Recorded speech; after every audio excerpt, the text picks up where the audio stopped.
அண்ணே இந்த வாடிக்கு முன்னாடி கட்டிருக்க மாதிரிலாம் கொஞ்சம் ஓரமா அவுத்துருங்க.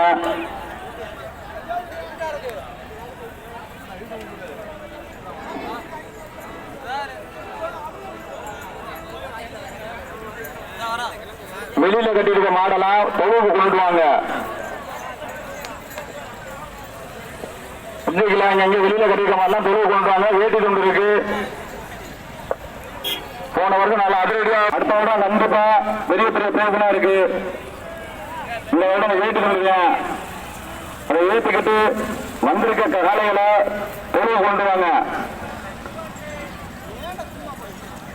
போன வருடம் நல்லா பிரைஸ், நல்லா பெரிய பெரிய பிரைஸ் தான் கொடுத்தான். வந்திருக்க காலைகளை தொழுவு கொண்டுட்டு வாங்க. இன்று திரளாக வருகை தந்து இந்நாடகத்தினை சிறப்பித்து தருமாறு எங்களது கிராமத்தின்